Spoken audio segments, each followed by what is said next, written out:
Is there anything more terrifying in sports than realizing that the hero you rely on might be the very asset you have to sacrifice to save the future? Welcome back to the channel, everyone. We are standing right here in the thick of spring training, February 2026, and the air is thick with the smell of fresh grass, leather, and unbridled optimism. But I need to ask you a serious question, one that might make your stomach turn just a little bit. If the ship starts taking on water this summer, are you prepared to say goodbye to the ace who has defined this rotation for the last 4 years? We are talking about Kevin Gausman, the man, the myth, the splitter-throwing legend. It sounds like madness, doesn't it? We are coming off a 2025 season where the Blue Jays looked like legitimate contenders, pushing deep into October, fueled by a hunger that we haven't seen in this city since the early 90s. The front office has built this roster to win now. The narrative is supposed to be World Series or bust. But we have to be adults here. We have to look at the cold, hard reality of baseball economics and the unforgiving nature of father time.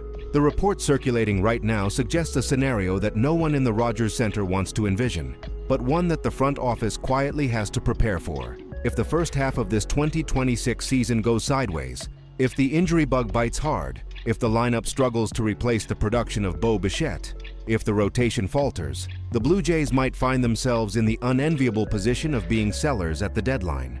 And who is the most valuable, yet most logical trade chip in that nightmare scenario? It's Kevin Gausman. This isn't just clickbait. This is a strategic analysis of where the franchise stands. We are looking at a team that is theoretically built to dominate the American League, a team that should be impossible to beat on paper.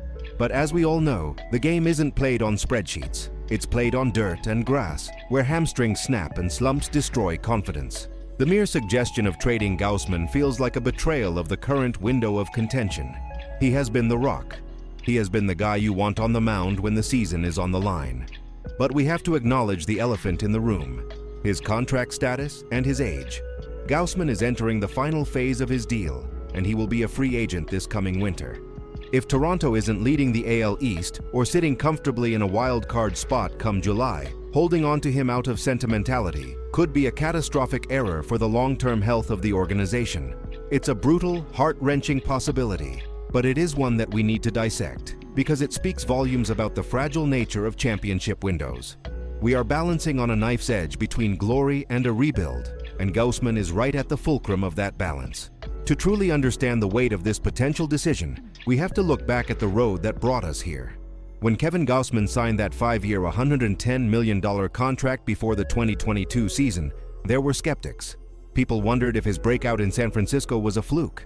Well, didn't he shut them up? His tenure in Toronto has been nothing short of a spectacle. He didn't just pitch, he performed. He brought an energy to the mound that resonated with the blue-collar work ethic of this city. Just look at the numbers from last season, 2025. At age 34, he posted a 3.59 ERA, a whip of 1.062, and a BWAR of 3.8. Those aren't just good numbers. Those are the statistics of a pitcher who refuses to let age dictate his performance. He was the anchor. When the bullpen was tired, Gausman gave you 7 innings. When the team was on a losing streak, Gausman was the stopper. Historically, this situation mirrors what we've seen with other franchises that held onto aging stars too long. Think about the Detroit Tigers in the mid-2010s, or the Phillies before their recent resurgence. They kept their core together past the expiration date, trying to squeeze one last drop of juice from the orange, and it set their franchises back half a decade. The Blue Jays front office is acutely aware of this history. They know that the difference between a quick retool and a painful 5-year rebuild often comes down to 1 or 2 bold decisions made at the trade deadline. Gausman has been a warrior, delivering heroic postseason performances that will be replayed in highlight reels for years. But baseball is a business that punishes nostalgia. We also have to consider the tactical evolution of his game. Gausman's splitter is still one of the most devastating pitches in baseball history, but at 35 years old, the velocity on the fastball isn't what it was at 28. He has adapted brilliantly, becoming more of a pitcher and less of a thrower, locating with precision and using his veteran savvy to baffle hitters. This actually increases his trade value. Contending teams are desperate for that kind of experience in October. They don't just want an arm, they want a brain. They want a guy who has pitched in the pressure cooker of the AL East and survived. If Toronto is sitting 5 games under 500 in July, the phone lines will be melting down with offers from teams like the Dodgers, the Braves, or, heaven forbid, the Yankees, looking for that final piece to win a ring. The context here is crucial. We aren't talking about dumping a bad contract. We are talking about maximizing the value of a premier asset before he walks away for nothing. It's the classic, better a year too early than a year too late philosophy that separates the smart front offices from the mediocre ones. Now, let's get into the nitty-gritty of the impact and the future scenarios, because this is where the rubber meets the road.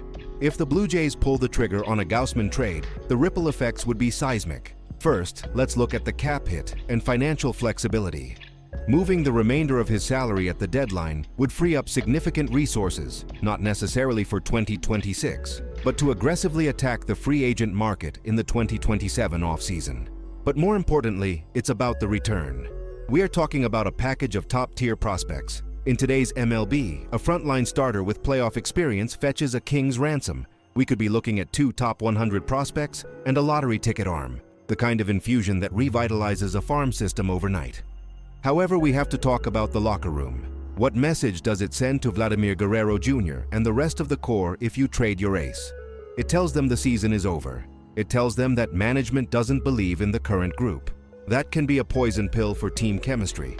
We've seen teams sell at the deadline and completely collapse, creating a culture of losing that takes years to wash away. On the flip side, if the Jays keep him and miss the playoffs, and he signs elsewhere in the winter, they get nothing but a compensatory draft pick.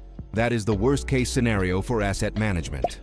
Let's simulate the fan reaction, because I know you guys are already typing furiously in the comments. Half of the fan base would be absolutely furious, burning jerseys and calling for the GM's head. How can you trade our best pitcher when we are trying to win? They will scream. And they would be right to feel that way. It feels like a surrender. But the other half, the analytical, cold-hearted realists, would see the logic. They would look at the farm system rankings, see the need for young, controllable talent to pair with Vladdy for the next 5 years, and nod their heads. They understand that Gausman, due to his age, is likely not part of the next great Blue Jays team, even if he is the heart of this one. Furthermore, we have to consider the void left by Bo Bichette's departure from the offensive production line. If the offense can't score, Gausman's 3.59 ERA doesn't matter because you're losing games 2-1. If the bats go cold in April and May, the pressure on the pitching staff becomes unbearable. Suddenly, every start Gausman makes becomes a high-stress audition for other teams. The scouts will be lining the backstop, analyzing his spin rates, checking his health. It's a grim picture, I know. But we have to prepare for the possibility that the magic of 2025 was the peak, and 2026 is the hangover. If that's the case, clinging to the past is a recipe for disaster. The smart move, the painful move, might be the only move that saves the franchise's future. So, where does this leave us as we stare down the barrel of the 2026 season? The hope, the desperate, burning hope of every fan from Vancouver to St. John's, is that this entire conversation becomes irrelevant. We want the Blue Jays to storm out of the gate, dominate the division, and make Kevin Gausman untouchable, because he is leading the charge to a World Series parade. We want to see him on the mound in Game 1 of the World Series, not wearing another team's cap while we watch from home. That is the dream. That is the goal. The roster is talented enough to make that happen. The rotation is deep, the lineup has potential, and the hunger is there. But as responsible observers of this beautiful game, we cannot ignore the storm clouds on the horizon. The front office has a duty to the long-term health of the Toronto Blue Jays. And sometimes that duty requires making decisions that break hearts in the short term to build dynasties in the long term. If the team falters, if the wins don't come, trading Kevin Gausman becomes not just a possibility, but a probability. It would mark the end of an era, a sad farewell to a fan favorite who gave everything for this city. But it could also be the seed that grows into the next championship core. Ultimately, the ball is in the team's court. They control the narrative. Win games, and Gausman stays. Lose, and everything is on the table. It's that simple, and it's that terrifying. We are in for a roller coaster ride of a season, folks. Every pitch, every inning, every series is going to matter more than ever before. I want to hear from you right now. This is the most controversial topic of the preseason. If the Jays are 5 games back at the deadline, do you trade Kevin Gausman to restock the farm, or do you ride it out and hope for a miracle run? Drop your thoughts in the comments below. I read every single one of them. Don't forget to smash that like button if you appreciate the honest analysis. Subscribe to the channel so you don't miss a beat of this 2026 season, and turn on those notifications. Let's play ball.